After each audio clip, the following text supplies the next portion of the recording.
Welcome to Revenue Rehab, your one-stop destination for collective solutions to the biggest challenges faced by marketing leaders today. Now head on over to the couch, make yourself comfortable, and get ready to change the way you approach revenue. Leading your recovery is modern marketer, author, speaker, and chief operating officer at Tegrita, Brandi Starr.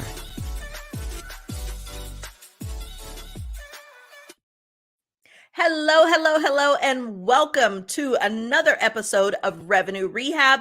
I am your host, Brandi Starr, and we have another amazing episode for you today. Today, I am joined by Elizabeth Irvine. Elizabeth is the VP of Marketing for MarketMuse, driving the content, demand generation, and sales enablement initiatives for the organization.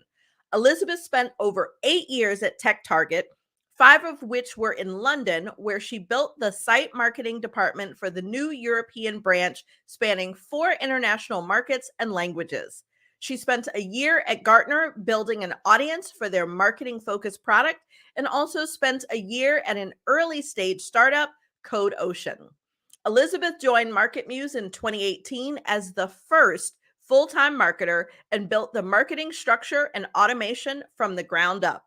She organized the marketing launch for MarketMuse's first self-service products, launched an affiliate program, and regularly litters the company's Slack with corny quips and the office gifts. Elizabeth, welcome to Revenue Rehab. Your session begins now. Oh, thank you so much for having me. I'm excited to be here.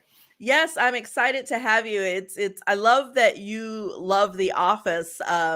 It's one of those things we do the Dundies as our teen awards. We call them the Teggies. And for those that are watching on video, you can kind of see my Teggie awards over my shoulder here. And so it's funny because when we say that, a lot of people are like, what's the Dundies? And it's like, oh, how do you not know? We unfortunately can't go to Chili's because we're not all in the same location, but we do make it a thing, and it's always really fun. Oh, that just made my day. Well, Elizabeth, I am so glad to have you, and I always like to start off our sessions with a little bit of a woo-saw moment that I call buzzword banishment. So tell me, what industry buzzword would you like to banish forever? Yes, I would like to go with touching clients. Have we touched this client recently? Why are we saying that? There's other words that we can use and other phrases that ask the question of, have we contacted this customer recently? I cringe every time. Yeah, when you say it that way, it does come across a little creepy. And it's funny because everything is about the touch points. It takes this many touch points to get their attention. How often should we touch them? And I never really thought about it that way. But that we should definitely find another word for that. Even touch point is better. Yeah, as I say, instead of, how often are we touching them? We shouldn't do that. That can get us into trouble. Well, I will make sure to not talk about touching clients today. And so now that we've gotten that off our chest, tell me, what brings you to Revenue Rehab today? Sure. We're talking event sponsorships, to be or not to be. And I am very, very pro to be. After running a lot of sponsorships, both running events and sponsoring events. Excited to dive deeper. Awesome. Yeah, I was gonna say, I've got some strong opinions on this one as well, so we can see where we align. But Awesome. before we jump into that, I believe in setting intentions. It gives us focus, it gives us purpose, and most important, it gives our audience an understanding of what they should expect from our conversation. So tell me, what are your hopes for our talk today, or what would you expect to be different after our conversation? Sure. I think there's a lot of opinions and probably some confusion about whether or not, especially now with the current market, to focus marketing budget on events. And I'd like to talk about what I've seen work and what I've seen not work, and share some of that with the group, so that those who go in and invest that money into events can put their best foot forward in every possible way. Okay, sounds good. I can say, like, early in my marketing career, I was the queen of events. I've got, I did a big vending machine. I've got pictures where I was in a green tutu with a wand and a briefcase handcuffed to my wrist because I was prize queen in Vegas. While extra pregnant, drove sports cars with clients as a result of an event campaign that we did. So I definitely, in general, have been pro events for most of my career and have absolutely loved planning, participating, executing them. However, as the market has changed, I have become lukewarm on Mm, events. Not that they're bad, like, I don't have a hard line of you should never do them, mm, but I would say more times than not now, I would opt out, and just, potentially have a presence in just attending for the networking, but not actually sponsoring. So I mhm, know that you are very pro. mhm. So I'd love to hear your stance in why you've been pro events and why you think they're still effective. Mm. It's definitely been scary this year. We had one in-person event earlier this year that didn't go great, and we just wrapped two up in August and September that were probably two of our best events that we've done. And part of that, I think, when you look at event sponsorships, if you only look at it as those days in the booth when you're there in person and talking with people, you're really missing out on a lot of other opportunities. So we create a content strategy. We're a content focused company, so it's natural, but we create a content strategy a few months ahead of the event to start talking about it and start having material that we can send to prospects, and supports the event overall as well. And we'll message folks in our database within a certain radius, just to see if they're going, if they're attending, and when we've gone to an event for previous years, include those people as well. So even if they're not going, we have those touch points to go back to people and have a reason to connect. So I think for the initial thing for me with event sponsorships, it really starts way ahead of time, and not just relying on those conversations that you have at the booth that are very, very important, but how can you start fostering that earlier on? Okay. And so is the thought process there to really initiate a conversation that makes them want to come to the booth, or to just have a parallel conversation with them, that even if they're not attending, that it's still relevant? I'd say that a little bit of both, but more the latter. We're not expecting to email our database, and that's going to be the thing that's going to drive them to that event. It's more having a reason to reach out, and we actually had success with that with this event in August that we participated in. That was a really small event. It was only about 100 people, and really, really focused niche audience. And when we messaged them ahead of time asking if they were going and if they hadn't registered yet, here's a discount code. We ended up booking half a dozen meetings before the event even started, because there was an alignment of priorities. So yeah, I think if you think about an event as a full campaign, how do you create a full campaign and a full story? What does the nurture look like before and after the event? How can you align your digital strategy to the event sponsorship? It's going to make that investment even more impactful. Okay, and I think you hit on something key that I want to dig into a little bit more. You talked about the success of that smaller event.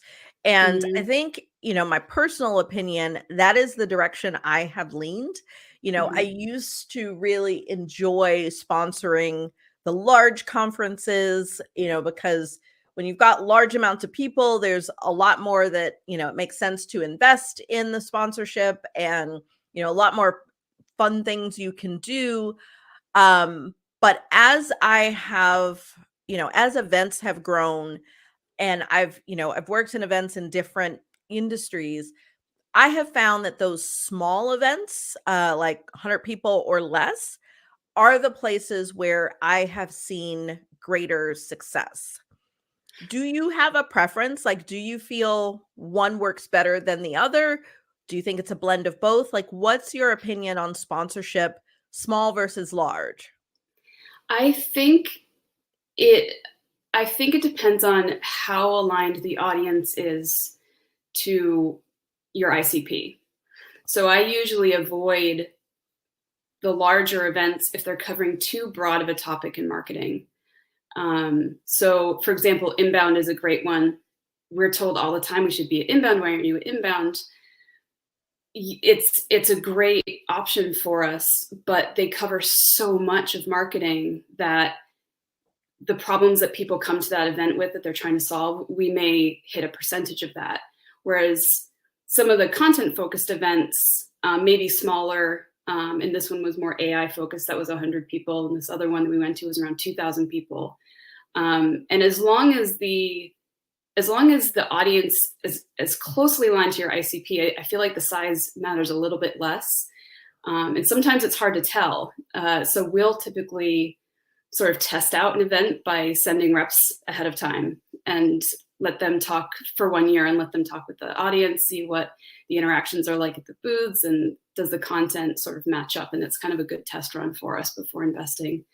Because we don't have a ton of budget, and that's typical of my history as well. So the events that you sponsor for those who, because that also takes a big portion of your marketing budget. You want to make sure Yeah. that there's real alignment with that, and that's why that digital strategy matters on top of that to make sure that investment goes even farther.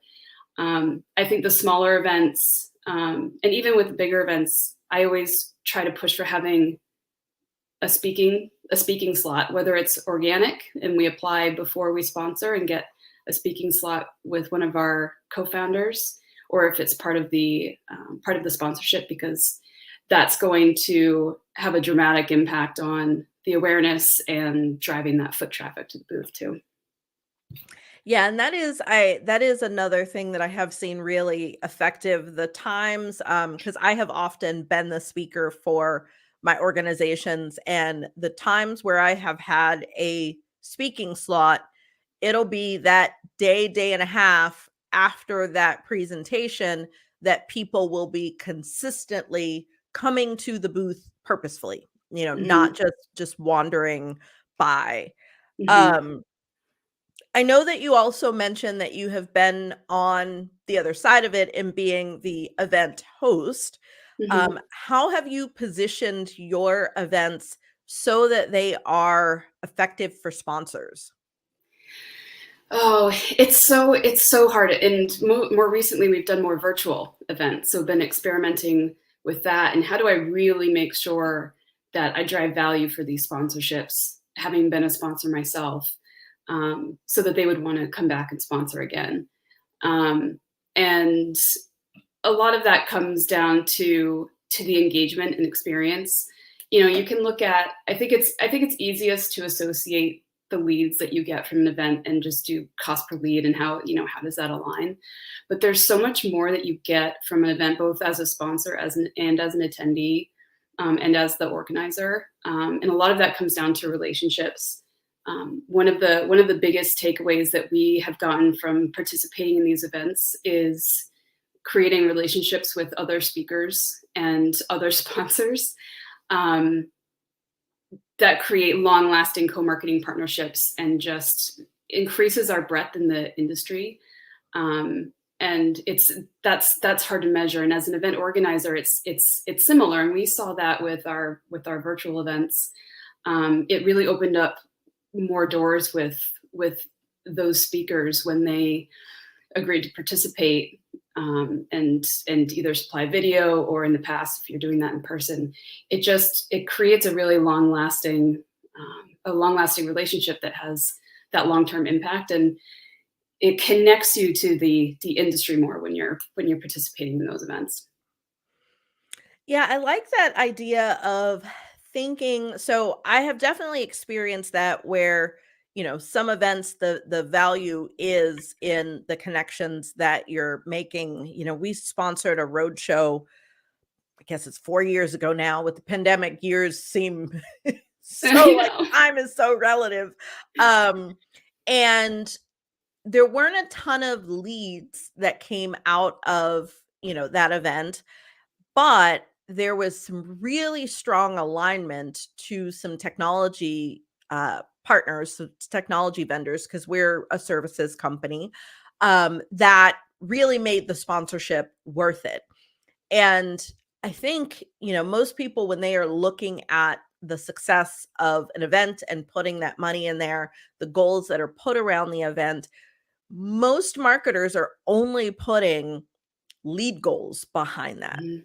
Mhm. And so you can have a event sponsorship that appears to have been a flop. Like, if I had Mhm. looked at that 3-city tour that we did based purely on leads, I would have said it was a complete waste of time, because the number of leads that came out of it based on what we spent did not at all pan out. Mhm. But if I really step back and think about the connections that we made there, the other speaking opportunities we got, the partnership alignment where we were able to do some co-marketing or have some referrals, it's like it would be totally worth it. So Mhm. thinking about, as we most of our listeners are marketing leaders, how would you encourage the CMO or head of marketing to reframe goals around events? Yeah, and that's a huge piece of it is the goal, and of course you want to earn your money back in some way, and that's where that value and aligning with the value before the event starts, maybe as you're signing the agreement. Here's what we're going to use this event for. You could be tying it to a product launch and just letting people see this new thing that you're doing. It could be focused on relationships. It could be larger branding. But defining that ahead of time is really important. And we've moved away from leads, and my team asks me how many leads that they should get at the booth. I'm like, I'm less worried about the number of leads. I'd rather have you have quality conversations with people and set clear next steps, so that when we come back from the event, we know where that's going. And so we actually have a really modest booth, and we don't go big on. We'll have tchotchkes and stuff, because people that's you have to have that at events, but we don't usually go much bigger than that, because you'll end up scanning people who have no intention of talking with you afterwards. They're just there for a game, or popcorn, or which I've done, and we got tons of leads when we had popcorn, because once you smell popcorn, you can't not eat popcorn. But the number of those that turned into meaningful conversations were pretty small. So I think really thinking about the outcome that you want, even if it's a certain amount of opportunity value, which is usually what we focus on. If you have X number of high quality conversations that have clear next steps, and even scheduling that time already on site, sometimes that's all you need, and you can 2x that investment really quickly. So I want to dig more into the thought process around the games or the popcorn, and mainly because my experience has been similar but different. Mhm. And so I'll give you an example. There was one event, huge sponsorship. The goal was, it was a product introduction that, was really, this event was the first time it was really being pushed in the market. So there was a lot of coordinated effort around messaging, and it was a huge event. So it was like, if you're going to be here, get to see it first kind of messaging. Mhm. And what we did was, it was in Vegas. And so I mailed out company branded poker chips. So it was a, it was a direct mail activation. And basically it said, come by the booth for a 10-minute demo and exchange this fake poker chip for an actual MGM casino poker chip, which is the Yeah. hotel we were in. And the poker chips ranged from $5 to $500. So you had the potential for that to get you $500. And the pushback that I got from sales, because we were mailing out, I don't know, let's say 300-400 of these things.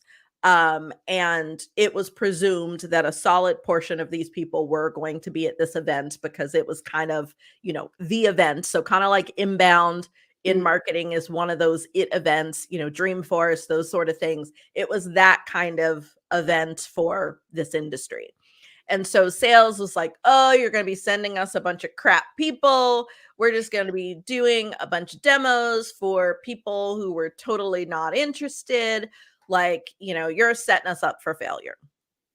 And, I pushed forward anyway. And what we did was the setup at the booth was really clear in, we had them doing the demos kind of just constantly. So it wasn't like one-on-one. And the call to action at the end was, if this is actually piqued your interest, you know, put your, like, it was like a little ticket that you had that had your name and stuff on it. Put that in this box. If you just want to win your poker chip, put your little ticket in this box. So we had two clear boxes there. So anybody who wanted the poker chip could get the poker chip. And that's why I was walking around with the briefcase handcuffed to my wrist. And, it was a whole thing. And so they got to pick one, and you got what you got. As a result of that, people who literally were just there for, the chance to win some money, they put theirs in the box of, I'm totally not interested. The salesperson didn't waste any time because there were always multiple people there watching the demo. And the people who put their little card, their little ticket in the other box were real leads. And they were more qualified than any other event. And so coming out of it, and that's one great example, but I've done a lot of things just to get people there. And then had some way of discerning I just want your free stuff, I just smell popcorn and I need a snack versus I'm actually interested. And so, because I know, especially for large events where I have struggled most, is you're in a sea of a bajillion booths. And I usually have always gone with the modest booth. So, you've got this little corner of space in this huge area. And so for me, the popcorn, the games, I did a prize vending machine, all of these different things were the thing that got people to stop, which in many cases was the only way to get people to pay attention. And so I'm really curious if, those things that are really more the stop here kind of efforts, how they've compared in your experience to when you have had just more the modest booth of, harder to get attention, if you still felt like that was more effective. Yeah, well, first, that's such an amazing idea because you figured out how to get people to your booth, but taking that the step further and giving them their choose your own adventure. Because then you don't have to weed through, because you see people scan when they have something that drives folks to the booth. But you took that extra step of thinking about, well, how do we make sure that we know who's real? And so I think that was brilliant. Kudos. Yeah, it's tough. I mean, I would love to have the type of budget where you could really go big. I haven't experienced that before, but I have seen ways, and we've done a vending machine too, where you had to tweet. That was when I was at Gartner. We ran an event where you had to tweet, and then you would get the prize. And we ended up trending on Twitter that day because people wanted these transit map socks. You had to have the transit map socks, and I think I think there's a nice balance between those, because you can build those connections through those experiences, but you also have to make sure you're adding value. I think that's the biggest thing. You can drive people to your booth in a really creative and fun and kind of goofy way, but it's the value piece at the end that's really going to make a difference. So how do you make sure that they have the intention of connecting with you afterwards? What additional value are you going to provide or promise after you got them to that booth and got their attention? Because sometimes as an attendee too, you're a little scared. You're like, oh, I kind of want to go over there, but what kind of conversation am I going to get into? Because I'm definitely not in the market. It's kind of thinking about it on both sides. Yeah, that is a good, and I've definitely seen that, the fact that we're consultants, and consultants kind of get a bad rap. And so sometimes it's like, oh, I don't want to talk to the consultants. And it's like, we're friendly people. We love consultants. So, but yeah, we have our brand, we used to have consulting in our name. So when our logo was on stuff, it literally, just taking consulting out of the logo changed the amount of people who would stop at a booth. And it's an interesting phenomenon, but I won't go down that path. So thinking about, if head of marketing is evaluating whether event sponsorships should be a part of their marketing mix or not, what kind of criteria would you give them in evaluating, events, packages, etc.? Like, what's your advice for how to figure out if this is right for you and whether it can be a win? For sure. The ICP alignment is crucial. If there's only a percentage, so if you really need the C-suite, if they're crucial for your buying decision, you only want to talk with the C-suite, but 20% of the audience is that group. As great as the event might be, and it has nothing to do with the quality of the event or the overall attendees there, it's that alignment. And the presence at the event is really important. I've, as I mentioned, the modest booth and modest presence is typically where we ended up. But more recently, with that smaller event, we had a slightly higher level sponsorship, and we were just everywhere. And other people were talking about us by accident in their sessions, and we had a session. We were part of a roundtable. To the point where people came up to our booth and like, we've heard your company mentioned enough at this event where I clearly just need to talk with you and understand what it is that you do. So the branding is, I think it's really it comes back to really understanding what your goals are for the event and aligning the sponsorship to that. If you're looking to get eyeballs and just drive people to you, maybe the larger branding plays are more important. If you want really specific lead list from your speaker session, that kind of, and you're not worried about general eyes, that type of sponsorship may be more appropriate. Or you find some other way to create an engaging experience with the attendees, working with the vendors and working with the organizers. And I think that's something that we kind of forget when we're sent this media kit, because there's a menu of what you can do, but a lot of times the organizers want to talk and get creative about what they can add to their event that would provide value for attendees and for the sponsors too. So we've started to have other conversations, especially when we've been a multi-year sponsor. Like, all right, we want to do something a little different. What could this look like? So just because something is on the sponsorship doesn't mean you're tied to that. And also, if you ask for first-time sponsors, sometimes you can get a nice little discount. A little secret tip there. It's worked for me in the past.